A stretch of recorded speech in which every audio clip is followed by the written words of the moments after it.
জুমার নামাজ বলেন। বেরেলি শরীফের মশলা হলো আকাবিরদের মশলা যে লাউড স্পিকারে কোনো নামাজ পড়া যাবে না।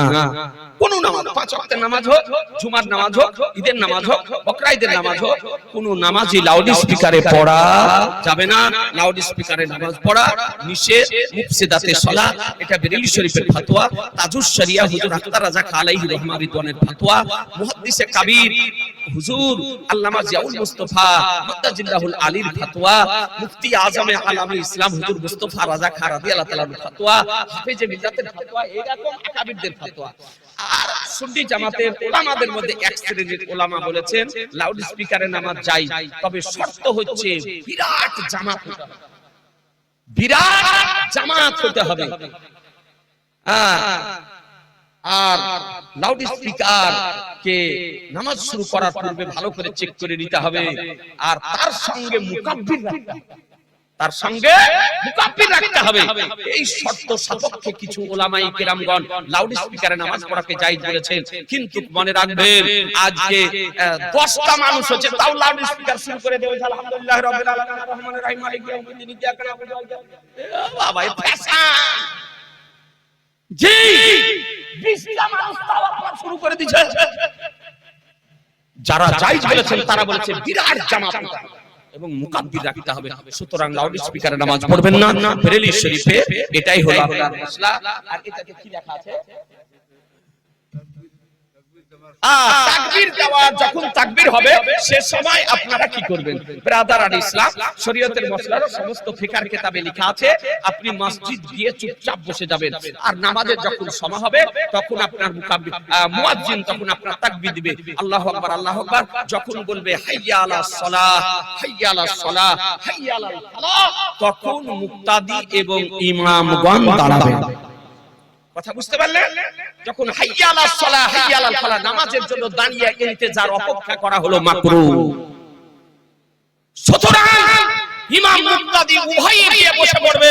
যখন আযান মুয়াজ্জিন যখন বলবে হাইয়া আলাস সালাহ হাইয়া আলাল ফালাহ, সেই সময়তে আপনি দাঁড়িয়ে গিয়ে কান মিলিয়ে লাইন সোজা করে নিয়ে নিয়াত করে নাভির নিচে হাত বেঁধে দাঁড়িয়ে যাবেন। কথা বুঝতে পারলেন? এটাই সমস্ত ফিকার কিতাবে লেখা আছে। দাঁড়িয়ে তাকবীর শোনা মাকরুহ, বসে তাকবীর শোনা হলো মুস্তাহাব। বসে তাকবীর শোনা মুস্তাহাব। মসজিদের ভিতরে 5 ওয়াক্তে আযান দেওয়া কি যাবে? জি না। 5 ওয়াক্তের আযান বলেন, জুমার আযান বলেন, সানি আযান বলেন, সমস্ত আযান মসজিদের বাইরে দিতে হবে। সমস্ত আযান মসজিদের বাইরে। মসজিদের মধ্যে আযান দেওয়া মাকরুহ তাহরিমি। আর মসজিদের বাইরে আযান দেওয়া হলো, মসজিদের ভিতরে আযান দেওয়া হলো মাকরুহ তাহরিমি। আর মসজিদের বাইরে আযান দেওয়া হলো আপনার সুন্নাহ। কথা বুঝতে পারলেন? মসজিদের মধ্যে আযান দেওয়া চলবে না, সমস্ত আযান মসজিদের বাইরে দিতে হবে। এটাই ফতোয়ার কিতাবে লেখা আছে। ফতোয়ায়ে কাজী খাতে লেখা আছে, বাহরুর রাইকে লেখা আছে, ফতোয়ায়ে আলমগীরিতে লেখা আছে, ব্রাদার আর ইসলাম মসজিদের মধ্যে আযান দেওয়া মাকরুহ। আল্লাহর কসম খেয়ে ব্যবসা করা যাবে? জি না, হারাম। আল্লাহর কসম খাওয়া যাবে না। আপনি ব্যবসা আপনি করছেন, ব্যবসা আল্লাহ হালাল করেছে, ব্যবসা আল্লাহ হালাল করেছে, আপনি ব্যবসা করুন। আপনি জন্য মুনাফা লাভ নেওয়া আপনার জায়েজ। আপনার কসম করার কি দরকার? ওর দরকার হলে নিবে, দরকার না হলে না নিবে। বলে ভাই আমার এই জিনিস আমি এটা 50 টাকা নিব। ও বলল যে 40 টাকা লাগবে। বলে ভাই 40 টাকাতে দিতে পারবো না, তবে যদি 48 টাকা যদি দেন তো দিতে পারবো, যদি নাই তো নিবে, যদি না নাই চলে যাবে। কসম খাওয়ার কোনো দরকার নেই। ব্রাদার আর ইসলাম এটা মশলা বিরোধী। আচ্ছা, মৃত ব্যক্তি মারা যাওয়ার পর ওই বাড়িতে মিলাদ মাহফিল বা ভোজ করা যাবে? জি যাবে। মৃত ব্যক্তি মারা যাওয়ার পর তিজা চাহরাম চাল্লিশা করা, ইসালে সওয়াব করা, কুলখানি করা, কালেমা খানি করা, ফাতিহা খানি করা, গরীব মিসকিন ফকিরকে আপনার খাওয়ানো, এগুলি আপনার তালেবে ইলমদেরকে নিয়ে এসে তাদেরকে খাওয়ানো, এগুলি শরীয়তে জায়েজ। ইসালে সওয়াব করা হাদিস শরীফ হতে আপনার প্রমাণিত। সুতরাং আল্লাহ নবী বলেছেন যে মৃত ব্যক্তিগণ জীবিত ব্যক্তিদের দ্বারা উপকৃত হন। সুতরাং আপনারা এটা করা যায়। 3 দিনের দিন করাও যায়, তারপরে করা করাও যায়, 4 দিনেও করা যায়, 5 দিনেও করা যায়, 40 দিনেও করা যায়, তার আগেও করলে যায়। আপনি যেদিনই করবেন একই সমান নেকি পাবেন।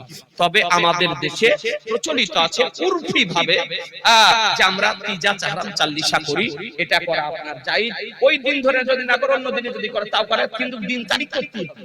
বিনা দিন তারিখে কোনো কাজ হবে না। হবে বিনা দিন তারিখে হবে না, দিন তারিখ করেই আপনার করতে হবে। এটা তিজা চাহরাম চাল্লিশা করা, কোনখানি কোলানখানি কালেমা খানি আপনার করা যায়।